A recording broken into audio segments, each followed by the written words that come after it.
নবী মুসা আলাইহিস সালাম, কোরআন আপনি খুলবেন 44টা জায়গায়, কয়টা জায়গা? 532টা আয়াত আছে। সুবহানাল্লাহ। 44টা জায়গার 532টা আয়াতে আল্লাহ রাব্বুল আলামিন মুসা ফিরাউন মুসা ফিরাউন মুসা ফিরাউন আমাদেরকে বলেছে। কোরআন কাদের জন্য? আচ্ছা, আমাদেরকে এই ঘটনাটা বারবার বলার কি কারণ? আল্লাহ পাক কেন এতবার করে মুসা আলাইহিস সালাম আর ফিরাউনের ঘটনা আমাদেরকে বলছেন? কারণ কি? আমাদের উম্মার সাথে তার কি সম্পর্ক? সম্পর্ক হচ্ছে নবী সাল্লাল্লাহু আলাইহি ওয়াসাল্লামের সোনালী যুগ যেটা, সেটা চলে যাওয়ার পরে এই ফিতনার যুগে সারা বিশ্ব জুড়ে নতুন নতুন ফেরাউনদের উদ্ভব হবে ইনশাআল্লাহ। হয়েছে কি হয় নাই? এবং এটা চিরায়ত পরিণতি। আল্লাহ পাক এই এতবার করে 532 বার এই মানুষদেরকে ফেরাউনের গল্প কেন শোনাচ্ছেন?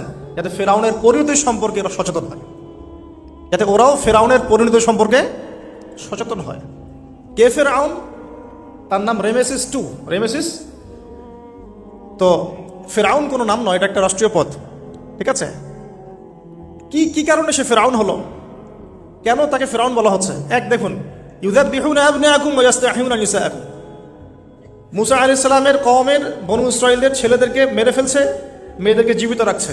সারা বিশ্ব জুড়ে তোমরা কি মুসলমান ছেলেদেরকে মেরে ফেলছো না? এখন আমরা তাদেরকে বলতে যাই, মেসেজ দিতে চাই, সারা বিশ্ব জুড়ে নব্য ফেরাউনরা মুসলিম ছেলেদেরকে মেরে ফেলছে না? এখন মেয়েদেরকে জীবিত রাখছে না? এদেরকে মেসেজ দেওয়া হচ্ছে 532 বার, এদেরকে মেসেজ দেওয়া হচ্ছে। কে ফেরাউন? যে বলছে আনা রব্বুকুমুল আ'লা, আমি তোমাদের মহান রব। সারা ওয়ার্ল্ড যারা চালাচ্ছে তারা এই দাবি প্রত্যক্ষভাবে না করলেও পরোক্ষভাবে ঠিকই করছে। ওয়ার্ল্ডের কতগুলো জায়গায় আপনি দেখবেন যে অবনত চিত্তে আল্লাহ পাকের হুকুমের সামনে মাথা পেতে নিচ্ছে। কয়টা জায়গায় আল্লাহ পাকের সুপ্রিম লসগুলোকে এস্টাবলিশ করা হচ্ছে। তার এটাকে ইনডাইরেক্টলি আপনি চ্যালেঞ্জ করছেন, আল্লাহ পাকের কিতাবকে আপনি ইনডাইরেক্টলি চ্যালেঞ্জ করছেন। এবং এটা আপনি সরাসরি না বললেও, যে আমি মহান রব নই, এ কথা সরাসরি না বললেও আপনার কাজে এটা প্রমাণ করছেন। আল্লাহ পাকের সমস্ত আহকাম হুকুম ইসলামিক বিধানগুলোকে উঠিয়ে দিয়ে জাহেলিয়াত প্রতিষ্ঠা করছেন, শিক্ষা ক্ষেত্রে, সাংস্কৃতিক ক্ষেত্রে, অর্থনৈতিক ক্ষেত্রে, ইভেন পলিটিক্যাল ক্ষেত্র। তাহলে এটা কি ফেরাউনের আচরণ নয়? এটা কি ফেরাউনের আচরণ নয়? ফেরাউন কাকে বলে? ফেরাউন ডেফিনেশন কি আসলে? তাকে একটার পর একটা নিদর্শন দেখানো হয়েছে। 9টা নিদর্শন, 9টা দেখানো হয়েছে। আপনি সূরা তাহা পড়ুন, কসাস পড়ুন, পাবেন 9টা নিদর্শন। এতগুলো নিদর্শন আয়াত দেখার পরেও ফেরাউন ঈমান নিয়ে আসে নাই। তো এখন সারা ওয়ার্ল্ডে যারা আছে, বড় বড় ফেরাউন, নমরুদ, আজার, এদের সামনে নিদর্শনের অভাব আছে? এরপরেও কি তারা ইসলাম কবুল করছে, আত্মসমর্পণ করছে? ইসলামের উপর এত আগ্রাসন, এত ম্যাসাকার্ড অবস্থার পরেও ইসলাম কি দিন দিন কমছে না বাড়ছে? নিদর্শন মুসলিমদের উপরে এত সাংস্কৃতিক আগ্রাসন, শিক্ষাক্ষেত্রে আগ্রাসন, অর্থনৈতিক আগ্রাসন, পলিটিক্যাল আগ্রাসন, এরপরেও কি মুসলিমরা কমেছে না বেড়েছে? নিদর্শন। সারা বিশ্বে পর্দা কত কথা, তারপরে পশ্চিমারাই এখন পর্দা করছে, নিদর্শন। ওরাই এখন পর্দা দিকে আসছে। প্রতিটা জায়গায় আপনি দেখুন, শিক্ষা থেকে উঠাই দিচ্ছেন ইসলাম, কিন্তু তারপরেও মানুষ মাদ্রাসা দিকে আসছে, তারপরেও দিন দিন মানুষ কোরআন শিখছে, তারপরেও দিন দিন মানুষ হাদিস শিখছে। আমরা সংস্কৃতির নামে নগ্নতা বেহায়াপনা ছড়িয়ে দিচ্ছি, তারপরেও দেখুন দিন দিন মানুষ আবার আল্লাহর দিকে ফিরে আসছে। যুব সমাজকে নাস্তিক বানানোর জন্য কত কি না করলাম আমরা, কত কি যে করলাম যুবকদেরকে নাস্তিক বানানোর জন্য, কিন্তু তারপরেও ইয়াংদের একটা বড় অংশ দিন দিন ইসলামের দিকে ফিরে আসছে। আলহামদুলিল্লাহ। দেখুন এখনো কিন্তু ফেরাউনদের সামনে নিদর্শন যাচ্ছে। সবচেয়ে বড় কথা, তারা আল্লাহ পাকের অথরিটি, আমরা সভরেন্টি বলি যেটাকে, এইটা দাবি করেছিল ফেরাউন। এখন সেই সভরেন্টি দাবি করছে আমরা বড় বড় সংস্থাগুলোর মধ্য দিয়ে। এখন আশুরার সাথে এগুলোর কি সম্পর্ক? এবার এই বিষয়টা দেখুন, একটু খেয়াল করুন, একটু মনোযোগ দিন। নবী মুসা আলাইহিস সালামকে আল্লাহ রাব্বুল আলামিন জন্ম দিয়েছেন কোন বছর জানেন? যেই বছর ওই সন্তান জন্মটা স্থগিত ছিল, মানে 1 বছর তারা সন্তান জবাই করা। জ্যোতিষীরা বলেছিল একজন আসবে তোমার সিংহাসন কেড়ে নিবে। মুসা আলাইহিস সালামের নাম উল্লেখ করা হয় নাই। ফেরাউন খুব সতর্ক, এরপর থেকে যে বাচ্চাই জন্ম নেয় হত্যা করা হয়। সুবহানাল্লাহ। মুসা আলাইহিস সালামকে আল্লাহ পাক জন্ম দিয়েছেন পরের বছর, মানে যে বছর জবাই করা চলছে তার পরের বছর মুসা আলাইহিস সালাম জন্ম নিয়েছে। এবার তার মা তো ভীত সন্তুষ্ট, কি করবেন, কিভাবে হবে? ফেরাউন জানতে পারলে তো মেরে ফেলা হবে। এখন আল্লাহ পাক তাকে ওহী করলেন। এই ওহীটা নবুয়ত না, কিন্তু মনের মধ্যে ইলহাম। এটা কি বলি? ইলহাম। যে তুমি তোমার সন্তানকে ভাসিয়ে দাও। কোথায় ভাসাবে? কোন মা পারবে বলেন তো? মারা কেটে পারবে? ও মুসা আলাইহিস সালামের মায়ের কলবটা কেঁদে উঠলো। আল্লাহ পাক বলছেন আমি যদি তার কলবকে দৃঢ় না রাখতাম সেই কাজ করতে পারতো না। সুবহানাল্লাহ। তার অন্তরকে দৃঢ় কে রাখে? আল্লাহ। আমরা সে আল্লাহর কাছে অন্তরের কলবের দৃঢ়তা কামনা করি। আমি এই জায়গা থেকে একটু মনোযোগ দিয়ে বুঝতে হবে, আস্তে আস্তে শেষ করে দিব। এবার আল্লাহ রাব্বুল আলামিনের শান এবং তার পরিকল্পনা দেখুন। আল্লাহ পাক মুসা আলাইহিস সালামের চেহারার মধ্যে মোহাব্বত, ভালোবাসা দিয়ে দিয়েছেন। মানে সুবহানাল্লাহ। অনেক মানুষ আছে না, বাচ্চা দেখলে মহব্বত জাগে, ভালো লাগে, খুব আদর করতে ইচ্ছা করে। ফেরাউনের ঘরে সন্তান নাই, তার স্ত্রী পানির ঘাটে, বাচ্চা চলে আসলো, বাচ্চা দেখে সে বলছে মাশাআল্লাহ, এত চমৎকার একটা সন্তান, ফুটফুটে বাচ্চা। ফেরাউনের কাছে নিয়ে গিয়ে বলছে একে রেখে দেই, লা তাকতুলু, তাকে হত্যা করো না, আসা ইয়ানফাআনা আও নাত্তাখিযাহু ওয়ালাদা, তাকে আমরা রেখে দেই, হয়তো সে উপকারে আসবে, অথবা কোনো আমরা তাকে সন্তান হিসেবে গ্রহণ করতে পারি। তো ফেরাউন কিন্তু খুব সতর্ক ছিল, তারপরেও আল্লাহ পাক তারই ঘরে মুসা আলাইহিস সালামকে বড় করলেন। সুবহানাল্লাহ। আর মুসা আলাইহিস সালাম ফেরাউনের স্ত্রী দুধও পান করছে না, তখন মুসা আলাইহিস সালাম একজন বোন আছে, সে গিয়ে তাদেরকে খবর দিল যে আমরা কি তোমাদেরকে হাল আদুল্লুকুম আলা মান ইয়াকফুলু, এমন একজনের কথা বলবো যে মুসাকে দুধ পান করাবে, এই বাচ্চাকে দুধ পান করাবে। আল্লাহ পাকের কি কৌশল, আল্লাহ পাক ওই মায়ের কোলেই আবার মুসা আলাইহিস সালামকে ফিরিয়ে দিলেন। এদিকে মায়ের দুধ খাচ্ছে, ফেরাউনের ঘরে বড় হচ্ছে, আবার ফেরাউন একটা বড় অঙ্কের হাদিয়া তার মাকে দিচ্ছে দুধ পান করানোর জন্য। আল্লাহ পাকের পরিকল্পনা দেখেন। আমি আসলে বুঝাতে পারছি না ভাই, আমার ল্যাঙ্গুয়েজের প্রবলেমের কারণে মাফ করবেন। অনেক তথ্য মাথায় থাকলে কথা বলা টাফ হয়ে যায়। তো সুবহানাল্লাহ, আল্লাহ পাকের পরিকল্পনা দেখুন। যে নবী মুহাম্মদ সাল্লাল্লাহু আলাইহি ওয়াসাল্লামকে মক্কা থেকে তাড়িয়ে দিচ্ছে মানুষ, আল্লাহ রাব্বুল আলামিন সেই মক্কা নবীর পায়ের সামনে এনে দিলেন। সুবহানাল্লাহ। মাত্র 8 বছরের ব্যবধানে। যে বদর যুদ্ধে মুসলিমদেরকে একদম নিঃশেষ করে দেওয়ার প্ল্যান করা হয়েছে, ওই বদরেই আল্লাহ রাব্বুল আলামিন আবু জেহেলের মৃত্যু লিখে রাখলেন। যে ইউসুফকে কুয়ায় ফেলে দিল তার ভাইরা, সেই ইউসুফকে আল্লাহ পাক সেখান থেকে রাজপ্রাসাদ, সেখান থেকে কারাগার, সেখান থেকে আবার নিয়ে আসলেন মিশরের পলিটিক্যাল পাওয়ার। আল্লাহর পরিকল্পনা। যে ইয়াসরিব একসময় ইহুদিদের দাপটের জায়গা ছিল, ওই ইয়াসরিব মুসলিমদের পরতলগত করলেন আল্লাহ পাক হিজরত করিয়া। বাদশাহ নাজাশী আবিসিনিয়ায়, আমি তো মালয়েশিয়াকে একটা আবিসিনিয়া মনে করি, এখানে মাশাআল্লাহ এরকম পরিবেশ আছে, শান্তিপূর্ণ ইসলামী পরিবেশ। বাদশাহ নাজাশীর এরকম পরিবেশ ছিল। বাদশাহ নাজাশী কিন্তু মুসলিম ছিল না, সে খ্রিস্টান ছিল। তারপরেও নবীজি বলতেন বাদশাহ নাজাশীর রাজ্যে কেউ জুলুমের শিকার হয় না, সুবহানাল্লাহ, যদিও সে মুসলিম ছিল না। ওখানে ইসলাম নিয়ে গেলেন আল্লাহ পাক, ওখান থেকে পুরো আফ্রিকা ইসলাম ছড়িয়ে পড়লো। সুবহানাল্লাহ। এক খালেদ বিন ওয়ালিদ রাদিয়াল্লাহু আনহু, যার হাতে উহুদ যুদ্ধে বহু মুসলিমের প্রাণ গিয়েছে না, সেই মানুষকে আল্লাহ রাব্বুল আলামিন হেদায়েত দিয়ে 100টা যুদ্ধ করিয়েছেন। সুবহানাল্লাহ। আল্লাহ পাকের পরিকল্পনা আমরা বুঝতে পারবো না, আল্লাহ পাকের পরিকল্পনা আমরা বুঝতে পারবো না। ওয়া মাকারুল্লাহ, তারা কৌশল করে, আল্লাহ পাকও পরিকল্পনা করে। এখন আসুন তো আল্লাহ পাকের কি পরিকল্পনা। যৌবনকালটা আল্লাহ পাক মুসা আলাইহিস সালামকে ফেরাউনের ঘরেই কাটালেন, এবং আল্লাহ পাক মুসা আলাইহিস সালামকে দুটো গুণাবলী দিয়ে বড় করলেন। দুটো গুণাবলী মনে রাখবেন। এক হচ্ছে কওয়ী, তিনি শক্তিশালী ছিলেন, ফিজিক্যালি অনেক শক্তিশালী ছিলেন। আমিন মানে বিশ্বস্ত ছিলেন, কওয়ীউল আমিন, মনে থাকবে ইনশাআল্লাহ। আমরাও আল্লাহর কাছে দোয়া করি আল্লাহ আমাদেরকে কওয়ী বানিয়ে দিন এবং আমিন বানিয়ে দিন, আমিন। এবার যৌবনে উপনীত হয়েছেন, টকবকা রক্ত বাইরে বের হয়েছেন, বাইরে বের হয়ে দেখছেন যে দুজন ব্যক্তি লড়াই করছে, ইয়াকতাতুলান রাজুলান ইয়াকতাতুলান, দুজন ব্যক্তি মারামারি করছে। একজন মিন শিয়াতি, তার বনু ইসরাইল কওমের মধ্যে, আরেকজন হচ্ছে আদুবি, তার শত্রুর মধ্যে। তো মুসা আলাইহিস সালাম গিয়ে সাহায্য করতে চাইলেন তার কম, আমরা বলি না দেশি ভাই সাপোর্ট দিই, তাই না? আচ্ছা, তো মুসা আলাইহিস সালাম গিয়ে সাপোর্ট দিতে গিয়ে শুনেন, ফাওয়াকাযাহু মুসা ফাকাদা আলাইহি, মুসা আলাইহিস সালাম মাত্র একটা ঘুষি দিয়েছেন, এক ঘুষিতেই ওই ব্যক্তি ডেড, স্পট ডেড। এই যে আমি গত একটা লেকচারে বলেছিলাম, চাইনিজ কন্টিনেন্টে যে মার্শাল আর্টসগুলো গড়ে উঠেছে এই কোরআন থেকে গড়ে উঠেছে। তার আগে ওদের সভ্যতা ছিল, সংস্কৃতি ছিল, ঠিক আছে। এক ঘুষিতে মানুষ মারা যায়, এটা কোরআন বলেছে। এক ঘুষিতে মানুষ মারা যায়, এটা কোরআন বলেছে। ওরা এখন রিসার্চ করে বের করে যে 6টা-7টা স্পট আছে মানুষের দেহে, এক ঘুষিতে মানুষ মারা যেতে পারে। কোরআনকে আমরা মূল্যায়ন করি না, কিন্তু কোরআনকে সারা দুনিয়ার অমুসলিমরা মূল্যায়ন করে ওদের স্বার্থে তারা আমাদের কোরআনকে মূল্যায়ন করে, আমাদের হাদিসকে মূল্যায়ন করে। আমরা করতে চাই না, আল্লাহ মাফ করুক আমাদেরকে। আমরা কোরআন পড়তে চাই না, গবেষণা করতে চাই না, অর্থ বুঝতে চাই না, একটু আরবি ভাষা শিখতে চাই না, কোরআনের বালাগাত ডেইলি একটু তেলাওয়াত করবো একবার, সেটা করতে চাই না। আল্লাহ পাক আমাদেরকে মাফ করুক এবং কোরআনওয়ালা বানিয়ে দিন, আমিন। কথাগুলো বলার উদ্দেশ্য আপনাদেরকে আঘাত করা নয়, আমি জাস্ট আপনাদের কলবে একটু ধাক্কা দেওয়ার চেষ্টা করছি, যাতে করে আপনারা সবাই কোরআন তেলাওয়াত করেন ডেইলি একবার করে, আল্লাহ কবুল করুন। এবার আসুন দেখুন, এবার কি হলো, এটা ইন্টেনশনালি ছিল না, আনইন্টেনশনালি মুসা আলাইহিস সালাম এখন কিন্তু মানে হত্যার অপরাধী হয়ে গেছে, তাই না? ফেরাউন তাকে ধরার জন্য বের হয়েছে দলবল নিয়ে, ওকে ধরতে হবে, এবার অ্যারেস্ট করতে হবে। তো একজন এসে পরামর্শ দিল যে তুমি এখান থেকে চলে যাও, তুমি এই মিশর থেকে চলে যাও, বের হয়ে যাও, নাহলে ফেরাউনের বাহিনী তোমাকে পেলে ধরে ফেলবে। এবার মুসা আলাইহিস সালাম চলে গেলেন কোথায়? মাদিয়ান। কোথায় বলেন? অনেক দূরে মাদিয়ান। মাদিয়ানে গিয়ে তার না আছে কোনো শেল্টার, না গার্ডিয়ান, না কোনো খাবার, না পানি, কিছুই নাই। ঠিক নবী সাল্লাল্লাহু আলাইহি ওয়াসাল্লামের সাহাবীরা হিজরত করেছেন আবিসিনিয়ায়, নবীজি হিজরত করেছেন একবার তায়েফে, ওখানে মার খেয়ে চলে আসতে হয়েছে না, মনে আছে? তায়েফের 3টা গোত্র ছিল, আব্দে ইয়ালাইল, আব্দে মাসউদ, হাবিব বিন আমর, এই 3 গোত্রের নেতা ছিল। এরা নবী সাল্লাল্লাহু আলাইহি ওয়াসাল্লামকে ছোট ছোট বাচ্চাদেরকে দিয়ে পিটিয়েছিল, নাউযুবিল্লাহ। তারপরে নবীজি বদদোয়া করেন নাই, ওখান থেকে চলে আসছেন মক্কায়। আমি গুছিয়ে বলছি শর্ট করে। তো এভাবে মুসা আলাইহিস সালামকেও হিজরত করতে হয়েছে। দেখেন, আবার নবীজিকে হিজরত করতে হচ্ছে মদিনায়। তার মানে হিজরা বিষয়টা ইসলামের সাথে সম্পৃক্ত। পরিবেশ পরিস্থিতি অনুকূলে না থাকলে, যেখানে ভালো পরিবেশ সেখানে গিয়ে মানুষ থাকতে হবে। আলহামদুলিল্লাহ, এখানে ভালো পরিবেশ আছে, আপনারা ভালো পরিবেশ পেয়েছেন।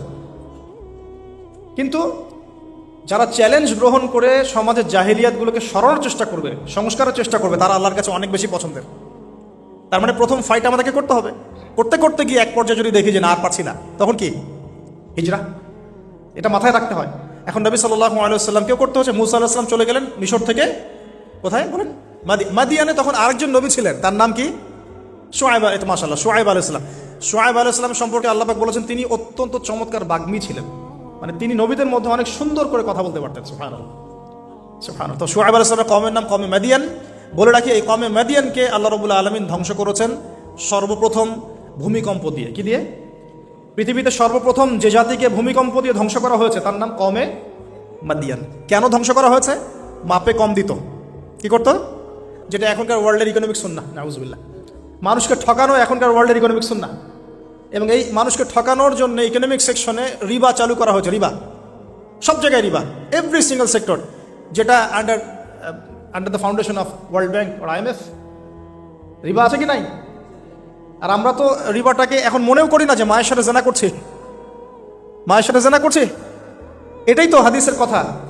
রিবার 70 শাখা আছে পাপের, 73 শাখা আছে পাপের, সর্বনিম্ন শাখা মায়ের সাথে জেনা করা, নাউযুবিল্লাহ। এটা ইকোনমিক সুন্নাহ হয়ে গেছে না এখন, মানুষকে ঠকানো, মাপে কম দেওয়া, রিবা। আর আমরা তো মাশাআল্লাহ ঘুষ ছাড়া কিছু হয় না, দুর্নীতি ছাড়া হয় না, টেবিল পাসই হচ্ছে না। আল্লাহ মাফ করুক আমাদেরকে। তবে এগুলা আমাদের ইবাদতকে নষ্ট করে ফেলছে। কারণ হারাম রিজিক থাকলে ইবাদত, দোয়া কবুল হয় না। আল্লাহ পাক আমাদেরকে হালাল খাওয়ার তৌফিক দান করুন। এখন প্রিয় ভাইরা, ওখানে গিয়ে কিচ্ছু নাই, নিঃস্ব অবস্থায় কি দোয়া করতে পারেন একজন মানুষ? এই দোয়াটা শিখে নেন, ইনশাআল্লাহ আপনার জীবনের সমস্ত সংকট কেটে যাবে ইনশাআল্লাহ। আমি নিজেও এই দোয়াটা বেশি বেশি করার চেষ্টা করি। দোয়াটা হচ্ছে, মুসা আলাইহিস সালাম একটা গাছের নিচে হেলান দিয়ে বসলেন। বসে দেখলেন দুইজন মেয়ে দাঁড়িয়ে আছে দূরে, পানি নিতে পারছে না। লোকজন পানি নিয়ে যাচ্ছে, ওরা দাঁড়িয়ে আছে বেচারি। মুসা আলাইহিস সালাম গিয়ে বললেন, কি সমস্যা আপনাদের? এটা নিয়ে আপনারা আবার মেয়েদের সাথে কথা বলার চেষ্টা করেন না, ঠিক আছে? তো মাহারাম গায়রা মাহারাম মেনে চলে।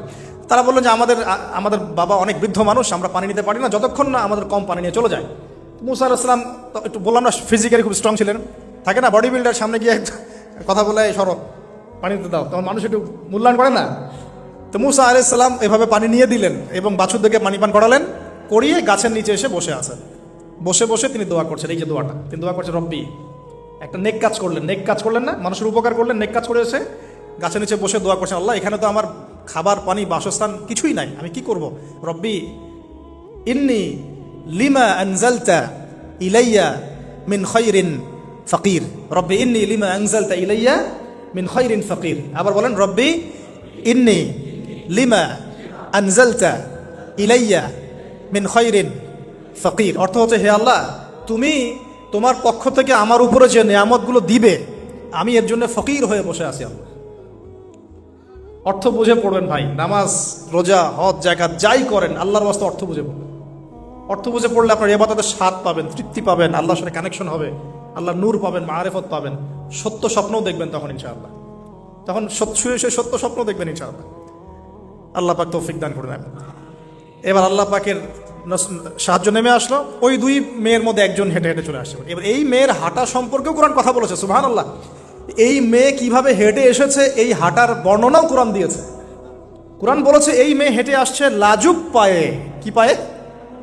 এখন আপনি এই পুরো ওয়ার্ল্ডের মেয়েদের হাঁটা দেখেন, লজ্জা আছে? তাহলে মেয়েদের সাথে লজ্জা একটা গভীর সম্পর্ক আছে। এই মেয়ের প্রশংসা আল্লাহ পাক কোরআনে করলেন, লাজুক পায়ে, লাজুক ভঙ্গিতে, অবনত নয়নে সে হেঁটে আসলো। এখন আপনি কেলে যান, গো টু খেল, আপনাদের টুইন টাওয়ারে যান, দেখেন সবার হাঁটার চলা দেখেন। হায়া লজ্জার কোনো বালাই আছে এখানে? আমি গত লেকচারে বলেছিলাম যে আদম আলাইহিস সালাম এবং হাওয়া আলাইহিস সালাম ইবলিস তাদের সাথে প্রথম যে আচরণ করেছে ওই ফল খাওয়ানোর পরে, সেটা কি? তাদের গা থেকে পোশাক খুলে পড়ে গেছে। মানে নগ্ন করে দিয়েছে আমাদের পিতামাতাকে, মহাবিশ্ব নগ্ন করে দিয়েছে কে? ইবলিস। তো এখন এই পৃথিবীতে আমরা যারা নগ্নতার চর্চা করছি তার কার এজেন্ট আমরা বুঝতে বাকি আছে? আমার কথা কি বুঝতে পারছেন কিনা? এই কানেকশন মেলানোর চেষ্টা করেন, ডটসগুলো মেলানোর চেষ্টা করেন। সামনে যাই প্রিয় ভাই, এই মেয়ে এসে বলছে আমার বাবা আপনাকে ডাকেন, আমার বাবা আপনাকে ডাকছেন। তিনি গেলেন, বাবা সোহাইব আলাইহিস সালাম। তখন এক বোন ইনডাইরেক্টলি বাবাকে বোঝাচ্ছে যে বিয়ে শাদী দিলে ভালো হয়। এক বোন বলছে যে আপনি তো তাকে পুরস্কৃত করতে চাচ্ছেন, তাহলে এরকম কবিউন আমিন একজন মানুষকে সবচেয়ে ভালোভাবে পুরস্কৃত করা যায় তার যথাযোগ্য প্রতিদান দেওয়ার মধ্য দিয়ে। তো মেয়ের ইশারা বাবা বুঝেছেন, তিনি নিজের এক মেয়ের সাথে মুসা আলাইহিস সালাম বিয়ে দিলেন। সুবহানাল্লাহ। তবে শর্ত দিলেন, দেন মোহর কি? মোহর তো নাই। মোহর কি এবার? মোহর হচ্ছে 8 বছর তোমাকে আমার ফার্মে কাজ করতে হবে। এটা আগেকার একটা স্টাইল ছিল, সুন্নাহ। এটা এখন নাই, যদিও আগে এরকম ছিল যে দেনমোহর দেওয়ার জন্য এই একটা পদ্ধতি ছিল। যেমন ইয়াকুব আলাইহিস সালামের ক্ষেত্রেও এরকম 7 বছরের কথা আসছে, তিনি 7 বছর তার শ্বশুরের ফার্মে কাজ করেছেন। এটা নতুন ছিল না ওই সময়, এটা কমন ছিল। এখন যেমন আমাদের দেশে কমন 10 লাখ টাকা মোহর হবে, 10,000 টাকা দিব, বাকিটা সব বাকি, তাই না? এরকম আর কি কমন কিছু বিষয় থাকে আর কি। আস্তাগফিরুল্লাহ, মাফ করুক। বলবে বাসরাতে, বলবে আমাকে মাফ করে দাও। শুরুতেই নিজের গায়রথহীনতার পরিচয় দিল। আবার এদিকে শ্বশুরের কাছে মাশাল্লাহ মোটা অঙ্কের ডোনেশন নিতে চাচ্ছে, যৌতুক। বিয়ে আমাদের ওখানে মাশাল্লাহ মানে কেনা বেচা, মেয়ে বিক্রি করতেছে আর ছেলে কিনতেছে। এবার 8 বছর পূর্ণ করা হলো, তিনি আরো 2 বছর 10 বছর পূর্ণ করলেন। এই 10 বছরে মুসা আলাইহিস সালাম নবী পরিবেশ পেলেন, অভিভাবক পেলেন, স্ত্রী পেলেন, প্রেমময়ী সন্তান ইত্যাদি সবকিছু।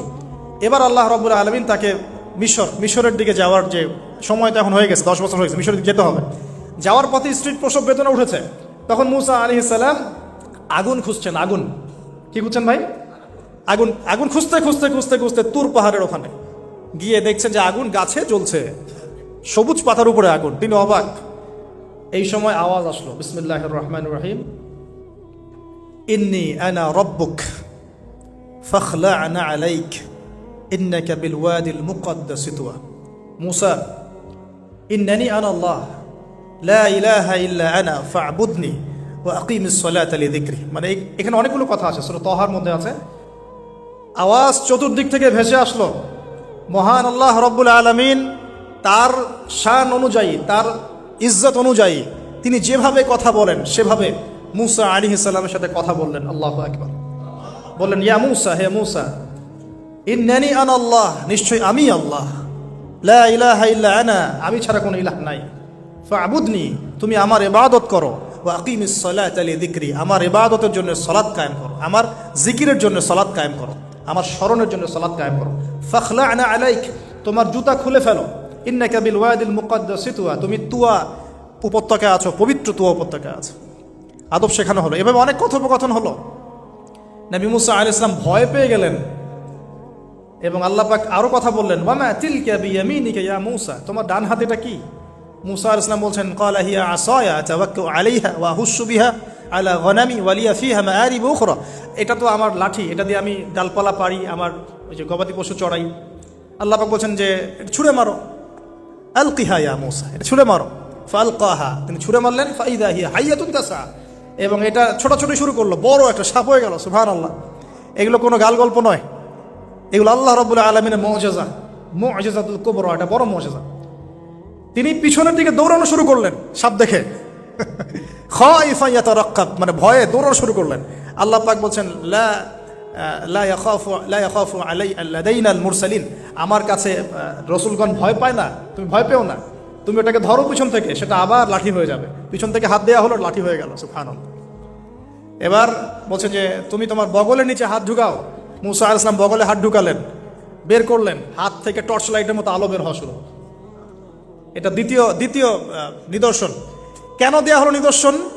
এবার আল্লাহ পাক তার দায়িত্ব তাকে বলছেন, তোমাকে নিদর্শনগুলো কেন দিলাম, তোমাকে মনোনীত কেন করলাম, কেন তোমাকে মনোনীত করলাম মুসা, তোমার কাজটা কি? তোমার কাজ এখন এইটা, ইযহাব ইলা ফিরআউনা ইন্নাহু তাগা, তুমি ফিরআউনের কাছে যাও। ফিরআউন সীমা লঙ্ঘন করেছে, মনে আছে ফিরআউনের কথা? সীমা লঙ্ঘন করেছে। তখন মুসা আলাইহিস সালাম তার অপারগতা প্রকাশ করছেন এভাবে। তিনি বলছেন, আল্লাহ, আমার তো জিহ্বা জড়তা আছে, আর আমি তো ওখানে এক ব্যক্তি, আমার খুনের অভিযোগ আমার কাঁধে, আমি এখন কিভাবে কি করবো আল্লাহ? তখন আল্লাহ রাব্বুল আলামিন বলছেন এই দোয়াটা করো। কোন দোয়া? মুসা আলাইহিস সালাম করলেন, রব্বি ইশরাহ লি সাদরি, হে আল্লাহ আমার বক্ষ প্রশস্ত করো, ওয়াসসির লি আমরি, আমার কাজকে সহজ করে দাও, ওয়াহলিল উকদাতাম মিন লিসানি, আমার জিহ্বার সমস্ত জড়তা দূর করে দাও, ইয়াফকাহু কাওলি, যাতে মানুষ আমার কথা বুঝতে পারে। আর আমার সাথে আমার পরিবারের মধ্যে যিরম মিন আহলি, আমার পরিবারের মধ্যে একজন ওজির আমাকে দাও, সাথী। হারুন আখি, আমার ভাই হারুনকে দান করো। সুবহানাল্লাহ। হারুন আলাইহিস সালামকে নবুয়ত দেওয়া হলো, দুজনকে আল্লাহ পাক এখন বলছেন ইযহাবা ইলা ফিরাউন, তোমরা দুজন এখন ফিরাউনের কাছে যাও, ফাইন্নাহু তাগা ফাকুলা লাহু কাওলান লাইয়িনা, তবে তাকে গিয়ে কর্কশ ভাষায় কথা বলবে না, নরম স্বরে কথা বলবে। দায়ীদের এখানে সুন্নাহ, দায়ীদের জন্য শিক্ষা আছে, দায়ী আলেম যারা মুবাল্লিগ তাদের শিক্ষা আছে। ফিরাউনের সামনে গিয়ে দাওয়াত দিলেও কিভাবে দিতে হবে? ফাকুলা লাহু কাওলান লাইয়িনা, নম্রভাবে কথা বলো। লাআল্লাহু, কেন নম্রতার সাথে? লাআল্লাহু ইয়াতাযাক্কারু আও ইয়াখশা, হয়তোবা নম্রতা প্রদর্শন করলে সে উপদেশ গ্রহণ করতে পারে, অথবা সে আল্লাহকে ভয় করতেও পারে। আল্লাহ পাক তো আগে থেকে জানেন সে ঈমান আনবে না, তারপরেও আমাদের আদব শেখাচ্ছেন আল্লাহ পাক এখানে। তারা দুজন চলে গেলেন, দাওয়াত দিলেন। ফিরআউন মশকরা করছে, ওয়ামা রব্বুকুম ইয়া মূসা, তোমাদের দুজনের রব আবার কে? হ্যাঁ, মূসা আলাইহিস সালাম বুঝাচ্ছেন, রব্বি আল্লাযী, আমার রব সেই রব যিনি জীবিতকে মৃত করেন, মৃতকে জীবিত করেন, ইত্যাদি। মানে যার হুকুম ছাড়া একটা গাছের পাতাও নড়ে না, যিনি মাটি থেকে সব উৎপন্ন করেন, বৃষ্টি বর্ষণ করেন, সব বুঝালেন। ফিরআউনের বক্তব্য তখন এটাই ছিল, তোমাদের কাছে কি কোন নিদর্শন আছে, কোন আয়াত নিদর্শন আছে? হ্যাঁ, নিদর্শন আছে। কি? লাঠি ছুঁড়ে মারলেন, সাপ হয়ে গেল। এখন ফিরআউন বলছে এটা তো জাদু, এটা কি? আমার জাদুকররাও এটা পারে, জাদুকরদেরকে ডেকে না হলো, জাদুকররাও লাঠি ছুঁড়ে মারলো, সাপ হয়ে যাচ্ছে। কিন্তু এই বড় সাপ ওদের সব সাপকে খেয়ে ফেললো। তখন ফিরআউন কিন্তু ভয় পেয়ে গিয়েছিল। এরপরেও এই হাত বের করে আলোর এই নিদর্শন দেখানো হলো, তাওহীদের দাওয়াত দেওয়া হলো, ফিরআউনকে ভয় করতে বলা হলো, ফিরআউনকে সতর্ক করা হলো যে আমার রব, আপনার রব, সবার রব হচ্ছেন আল্লাহ। সব কিছু বোঝানো হলো, কিন্তু ফিরআউন এই কোনো কথাই গ্রহণ করলো না। এরপরে সে বনু ইসরাইলকে ডিভাইড অ্যান্ড রুল করলো। ডিভাইড অ্যান্ড রুল মানে ওদেরকে ভাগ করতো এবং রুল করতো, ঠিক যেটা এখনকার গ্লোবাল অ্যাফেয়ার্সে করা হচ্ছে। ডিভাইড অ্যান্ড রুল, আমাদেরকে তারা ভাগ করে দিয়েছে, আমাদের পুরো কমিউনিটি, গ্লোবাল মুসলিম কমিউনিটিকে তারা ভাগ করে দিয়েছে এবং রুল শাসন করছে। এবং কারো গায়ে আঘাত লাগলে আরেকজন গিয়ে সেই ব্যথা নিরসন করতে চায় না, বরং অপেক্ষা করে আমার গায়ে তো আর আসে নাই, তার গায়ে আসছে। ঠিক আছে, ব্যাপারটা এটা শুধু গ্লোবাল অ্যাফেয়ার্স না, এটা সবখানে একটা রাষ্ট্রের ভিতরেও ঢুকে গেছে। ওই ভাইকে বলছে বলুক, আমাকে তো আর কিছু বলে নাই, ওকে গায়েব করে ফেলুক, আমাকে তো আর কিছু করে নাই, ও ভিতরে গেছে, আমাকে তো কিছু বলে নাই। এই আচরণের কারণে আস্তে আস্তে আস্তে আস্তে মুসলিমদের শক্তি সব সংকুচিত হয়ে আসে। এটা নতুন কোনো বিষয় না, ফিরআউনের সুন্নত এটা, ডিভাইড অ্যান্ড রুল, যেটা ব্রিটিশরা করে গেছে সারা ওয়ার্ল্ডে। সুবহানাল্লাহ, দেখুন সবকিছু ওরা কোরআন থেকেই নিচ্ছে মনে হচ্ছে আমার কাছে। এখন একটা দুইটা না, নয়টা পরীক্ষা ফিরআউনকে করা হলো। মুসা আলাইহিস সালাম যখন বলেন, দোয়া করেন, তখন গজব উঠে যায়। ফিরআউন তখন এসে বলে যে ঠিক আছে, তুমি দোয়া করো, তাহলে আমরা বনু ইসরাইলকে ছেড়ে দিব। যখনই মুসা আলাইহিস সালাম দোয়া করে, গজব উঠে যায়, সে আর বনু ইসরাইলকে ছাড়ে না। এখন এভাবে 9টার বর্ণনা আসছে। একবার আসছে পঙ্গপালের শাস্তি, একবার আসছে ব্যাঙের শাস্তি, একবার আসছে মহামারীর শাস্তি, একবার আসছে উকুনের শাস্তি, একবার রক্তের নদী। এরকম 9টা আযাব আল্লাহ পাক দিয়েছেন কাদেরকে? এই ফিরআউনের সম্পদে। সর্বশেষ, আমি লম্বা করলাম না, সর্বশেষ যেটা হয়েছে, কারণ আমি কনক্লুশনে কিছু পয়েন্ট বলবো। সবশেষে যেটা হলো 20 বছর, কত বছর? প্রায় 20 বছর জুলুম করলো ফিরআউন দাওয়াত পাওয়ার পরে। প্রায় 20 বছর। দাওয়াত পাওয়ার আগের কথা তো বাদ, ইসলামের দাওয়াত পাওয়ার প্রায় 20টা বছর সে বনু ইসরাইলকে এভাবেই টর্চার করতে থাকলো। 9টা নিদর্শন আসলো, কোনোটাই সে গ্রহণ করলো না। এবং সর্বশেষ তার কল ছিল যে আমি ছাড়া তোমাদের কোনো রব আছে এটা আমি জানি না, নাউজুবিল্লাহ। এবং সূরা নাবার মধ্যে আল্লাহ বলেছেন যে ফিরআউন বলেছিল আনা রব্বুকুমুল আ'লা, আমি তোমাদের মহান রব, নাউজুবিল্লাহ। এই ছিল ফিরআউনের শেষ স্টেটমেন্ট। এবার মুসা আলাইহিস সালাম বনু ইসরাইলকে নিয়ে চলে যাচ্ছেন মিশর থেকে। ফিরআউন দলবলে ধাওয়া করছে, সামনে সাগর আর পিছনে ফিরআউনের বাহিনী। মুসা আলাইহিস সালাম এখানে বনু ইসরাইলকে নিয়ে একটা রিম রক বলি আমরা, যেটা পাহাড়ে উঠতে সামনে যেতে না পারে, পিছনে যেতে না পারে, এরকম একটা অবস্থা। এই সময়ে মুসা আলাইহিস সালামের গোত্রের কিছু মানুষ বলেছিল যে ইয়া মূসা ইন্না লামুদরাকুন, হে মূসা আমরা তো ধরা পড়ে গেলাম, আমরা মনে হচ্ছে ধরা পড়ে গেলাম।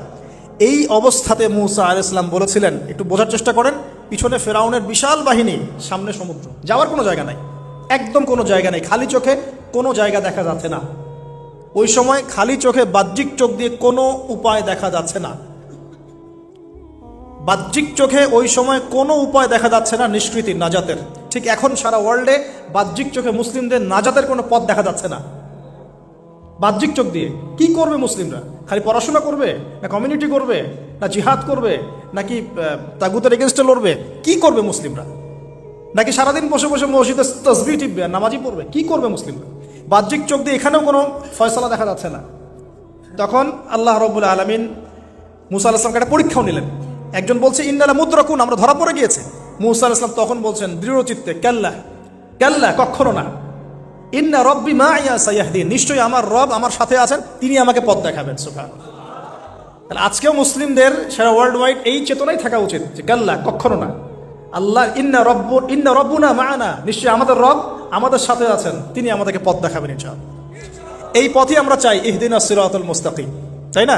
সিরাতাল লাযিনা আন'আমতা আলাইহিম গায়রিল মাগদুবি আলাইহিম ওয়ালাদ দাল্লিন। এই বাস, যখন আপনি পুরো দমে আল্লাহর উপর তাওয়াক্কুল করে ফেলবেন, তখনই তো আল্লাহ রাব্বুল আলামিনের নুসরা নেমে আসবে ইনশাআল্লাহ। বদরের মাঠে নবী সাল্লাল্লাহু আলাইহি ওয়াসাল্লাম হাত তুলে দোয়া করেছে, আল্লাহ এই 313 জন মুসলিম যদি আজকে শেষ হয়ে যায়, ইসলামের নাম নেওয়ার কেউ থাকবে না। দোয়া করতে করতে চাদরটা পর্যন্ত পড়ে গেল। আবু বকর সিদ্দিক দৌড়ে এসে চাদর উঠায় দিলেন, দিয়ে কান্না জড়িত কণ্ঠে বলছেন, হাসবুকা ইয়া রাসূলুল্লাহ, যথেষ্ট হয়েছে আল্লাহ রাসূল, যথেষ্ট হয়েছে, আর দোয়া করার দরকার নেই, ইনশাআল্লাহ আল্লাহ সাহায্য নেমে আসবে। আল্লাহ পাকের সাহায্য নেমে আসলো, হাজার হাজার ফেরেশতা আল্লাহ নামিয়ে দিলেন বদরের মাঠে। আপনি দেখুন যে সুবহানাল্লাহ, নবী সাল্লাল্লাহু আলাইহি ওয়াসাল্লাম হিজরত করছেন আবু বকর সিদ্দিককে সাথে নিয়ে, মনে আছে গারে সাওরের ঘটনা, সবাই ঘিরে ফেলেছে, এমনকি নিচ থেকে উপরে ওদের পা দেখা যাচ্ছে। আবু বকর সিদ্দিক বলছেন যে ইন্না মুদরাকুন, আমরা ধরা পড়ে গেলাম ইয়া রাসূলুল্লাহ। একই কথা কিন্তু নবী সাল্লাল্লাহু আলাইহি ওয়াসাল্লাম সেই একই কথাই বলছিলেন, লা তাহজান, তুমি দুশ্চিন্তা করো না, ইন্নাল্লাহা মা'ানা, আল্লাহ আমাদের সাথে আছেন, ইনশাআল্লাহ আল্লাহ আমাদের সাথে আছেন। তবে কাদের সাথে আল্লাহ থাকবেন?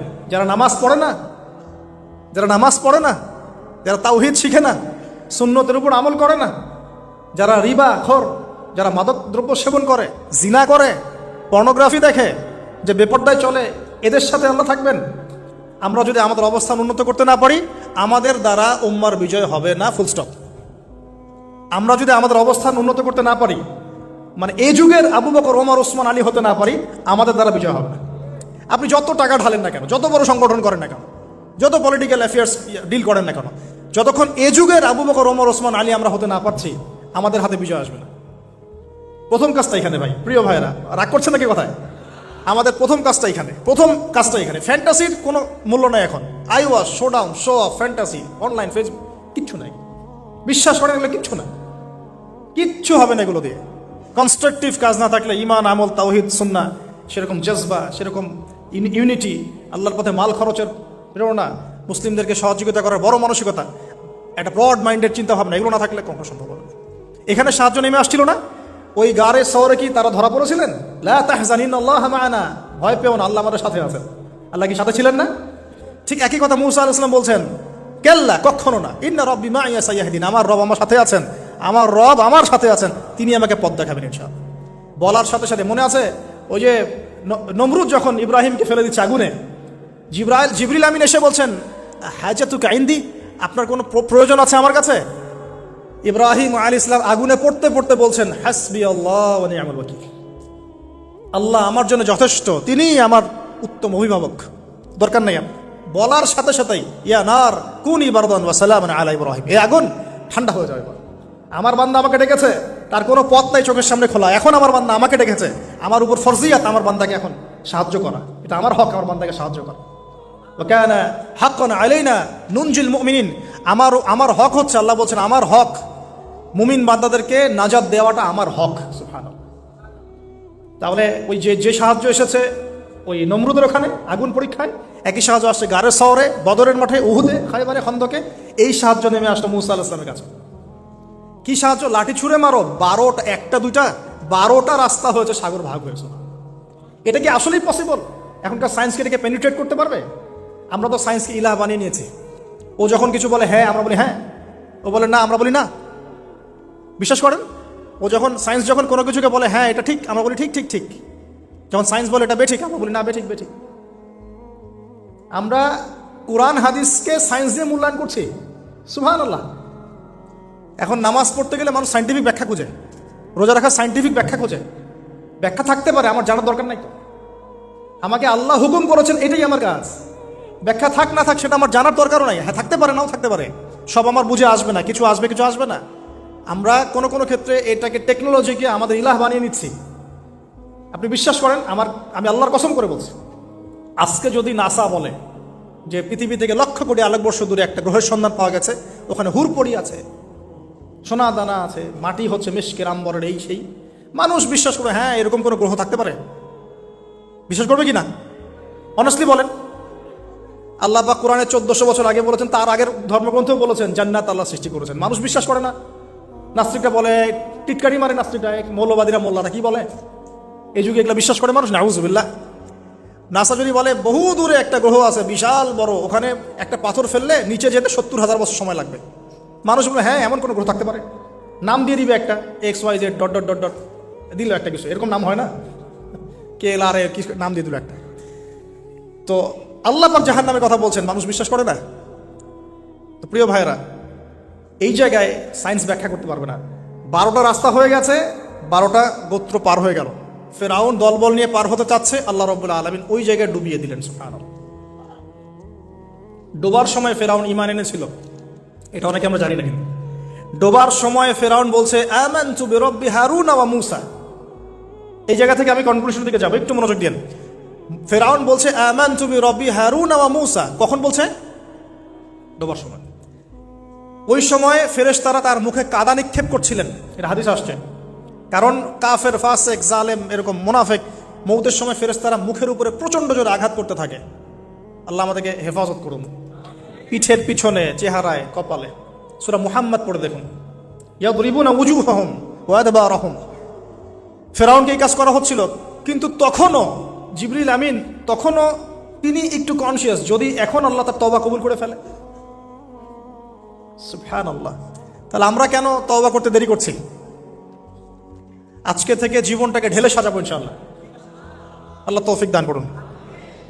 নিজের জীবন, নিজের ছেলে মেয়েদের জীবন, নিজের পরিবারের জীবন, আমাদের সমাজের জীবন, এবং বড় স্বপ্ন দেখব, আল্লাহর জমিনে দিন কায়েম করব, তারপর মরবো ইনশাআল্লাহ। আল্লাহ কবুল করুন, আমিন। এবার আসুন ভাই, আল্লাহ পাক তওবা কবুল করলেন না। আল্লাহ পাক বললেন আল আন, এখন, আল আন, এখন, আল আন, এখন, লাকাদ আসাইতা মিন ক্বাবল, এর পূর্বে তুমি তো সারা জীবন আমার অবাধ্যতা করে গিয়েছো। আজকে কি করব শোনো, আল ইয়াউমা নুনাজ্জিকা বিবাদানিক, আজকে তো আমি তোমাকে ক্ষমা করছি না, বরং আজকে থেকে আমি তোমার এই যে বডি, তোমার দেহ বাদান, এটাকে প্রিজার্ভ করব, সংরক্ষণ করব। কেন সংরক্ষণ করব? এই বডিটা কোথায় আছে ভাই এখন? ফ্রান্সে না মিশরে? আচ্ছা, এখন মিশরে না? আচ্ছা, আমি মাঝখানে শুনেছিলাম এটা রিসার্চের জন্য মনে হয় ফ্রান্সে নেওয়া হচ্ছে, মেবি। আমি ভাবছিলাম, পারিবারিক মিটিংয়ে বলছিলাম যে এই সভ্যতাটা একদিন ধ্বংস হয়ে যাবে, দেখে নিন। এই সিভিলাইজেশনটা একদিন ধ্বংস হয়ে যাবে, দেখে নিন। যারা ফেরাউনকে মানে রাষ্ট্রীয় মর্যাদা দেওয়ার চেষ্টা করতেছে। আস্তাগফিরুল্লাহ, আল্লাহ মাফ করো। কেন তোমার দেহটাকে আমি সংরক্ষণ করলাম? আল ইয়াউমা নুনাজ্জিকা বিবাদানিকা, তোমার দেহটাকে আজকে আমি প্রিজার্ভ করে রাখবো। কেন? লিতাকুনা লিমান খালফাকা আয়া, তোমার এই যে ডেথ, এর পরে যত ফেরাউন পৃথিবীতে আসবে, তোমার মতো যত মানুষ পৃথিবীতে আসবে, তাদের সবার জন্য তুমি হবে নিদর্শন, আইডল। তাহলে ফেরাউনের বডিটাকে প্রিজার্ভ করা হয়েছে কেন ভাই? যাতে ফেরাউনি চরিত্র যাদের মধ্যে আছে তাদেরকে আল্লাহ পাক এর মধ্য দিয়ে শিক্ষা দিতে পারে, জাস্ট এতটুকু। এছাড়া কোনো কারণ আছে? এটা কি আমাদের দেখার কোনো বিষয়? বরকত আছে কোনো? সুবহানাল্লাহ। এখন আপনাকে আমি একটু কনক্লুশনের দিকে নিয়ে আসি। মানুষ জানতো না এই বডিটা কোথায় আছে। সাহাবীদের যুগে কি বডি বের হয়েছিল? মুরাদ ভাই, সাহাবীদের যুগে কি বডিটা বের হয়েছিল? তাবেঈনদের যুগে, 4 ইমামের যুগে, ইমাম বুখারী, মুসলিম, তিরমিজি, নাসাই, ইবনে মাজাহ, আবু দাউদ, তাদের যুগে, উমাইয়া খেলাফতে, উমাইয়া খেলাফত 93 ইয়ার্স, আব্বাসীয়দের সময় প্রায় 550 বছর। এই 550 বছরও আসছিল? আসে নাই। ফাতেমি সাম্রাজ্য চলে গেছে, কর্ডোভার ইসলামিক সাম্রাজ্য চলে গেছে, মোগলদের সময় চলে গেছে, এই তো আফগানদের সময় চলে গেছে, ইভেন অটোমান এম্পায়ার, এই যে ওসমানীয় খেলাফত, আর্তুগরুল গাজীর ছেলে উসমানের হাত দিয়ে, এই যে প্রায় কত বছর, প্রায় তো এটা 500 বছর মতো হবে না, 500 বছর প্লাস মাইনাস, এই সময়গুলো, এই যে প্রায় আমরা 1445 হিজড়ির কথা বললাম, আপনি 1300 হিজড়ি, 1300 প্লাস হিজড়িতে আপনি এই বডিটা পাবেন না, আমরা দেখি নাই, বিশ্ববাসী দেখে নাই। ইংরেজি কত সনে এটা আবিষ্কৃত হলো, কে উদ্ধার করলো, কোত্থেকে আসলো? আমি ছোটোখাটো ভাঙাচোরা গবেষণা করে দেখেছি 1897 সালের দিকে এটা ইয়া হয়েছে, পাওয়া গেছে 1897 সালের দিকে। আর এটাকে প্রিজার্ভ করে করে আরও প্রমাণ করা হয়েছে, প্রমাণ করতে সময় লেগেছে, এটা সেই রেমেসিস টু এরই মমি, এটা সময় লেগেছে আরও প্রায় 10-15 বছর, প্রায় 1912 সাল ধরা হয়। 1912 সাল থেকে এটা প্রমাণিত হয়েছে এটাই সেই ব্যক্তির মমি। কোন ব্যক্তি? ফিরআউন, যে এই পৃথিবীর সবচেয়ে বড় কাফের, সবচেয়ে বড় জালেম, সবচেয়ে বড় ফাসেক, সবচেয়ে বড় মুনাফিক, সবচেয়ে বড় আল্লাহদ্রোহী। আর আল্লাহ পাক তাকে কেন রেখেছেন? লিতাকুনা লিমান খালফাকা আয়া, যাতে তুমি তোমার পরবর্তীদের জন্য নিদর্শন হতে পারো। That's all. তাহলে আমরা পেলাম কবে? 1897 অথবা প্লাস মাইনাস 1912। এখন আপনাকে আমি বলি 1912-এর পর থেকে সারা ওয়ার্ল্ডে কি হয়েছে দেখুন। 1912, 1917-এর পর থেকে সারা ওয়ার্ল্ডে কি হয়েছে আপনি খেয়াল করবেন। অটোম্যানদের খেলাফা gone case, first world war Ottoman খেলাফা গন, চলে আসলো নতুন একটা রেভলিউশন, ইউরোপিয়ান রেভলিউশন। আমি বলি যে the first group of গগ and ম্যাগগ, specially আমি স্পেসিফিকলি বলি না, বলি যে এদের মধ্যে ইয়াজুজ আর মাজুজের খাসলত আছে। আমি বলছি না এরাই ইয়াজুজ মাজুজ, এই কথাটা আমি বলছি না। আমি বলছি এদের মধ্যে মাস্ট বি, অবভিয়াসলি 100% ইয়াজুজ মাজুজের খাসলত আছে, চরিত্র আছে। এবং এই হাদিসটা আমার মধ্যে আমার ইয়াকিন হয়ে গেছে আপনাদের কে এলে এসে, যখন আমি টুইন টাওয়ার নিচে বসে কফি খাচ্ছিলাম, আমার ইয়াকিন হয়ে গেছে যে এদের মধ্যে ইয়াজুজ মাজুজের খাসলত আছেই আছে। পরে আমি হাদিসটা আপনাদেরকে শোনাবো ইনশাআল্লাহ, শেষে পরে শোনাবো। এবার শোনেন তো প্রিয় ভাইও বলেন, বোনেরা হয়তো নাই, প্রিয় ভাইরা, সর্বশেষ কথা হলো, তারা পুরো ওয়ার্ল্ড ওয়াইড মুসলিমদের উপরে যে আগ্রাসনগুলো চালিয়েছে, প্রথমটা হচ্ছে নৈতিক, আমাদের নৈতিক জায়গাটা থেকে আমাদেরকে সরিয়ে ফেলা হচ্ছে। ইমানের ঘাটতি, প্রবলেমসগুলো বলছি, ইমানের ঘাটতি, নৈতিক স্থল, মানে আমরা অধঃপতন বলি যেটা, আমাদের মধ্যে ডিভাইডেশন, আমাদের পলিটিক্যাল অ্যাফেয়ার্স থেকে সরে আসা, আমাদের ইকোনমিক স্ট্রেংথগুলো কমে যাওয়া, আমাদের পরিবারগুলোর ভাঙন, আমাদের প্রজন্ম গড়ার ক্ষেত্রে আমরা ব্যর্থ হয়েছি, আমাদের নতুন নতুন প্রজন্ম করতে ব্যর্থ হয়েছি, ওয়ার্ল্ডকে ডিল করতে পারে এমন ওলামায়ে কেরামদের একটা শ্রেণী তৈরি করতে আমরা ব্যর্থ হয়েছি অনেক ক্ষেত্রে, যারা কোরআন সুন্নাহকে দিয়ে ওয়ার্ল্ডটাকে ডিল করতে পারে। তারপরে ওদের এজেন্ডাগুলো ফাইন্ড আউট করতে আমরা ব্যর্থ হয়েছি, এবং ওরা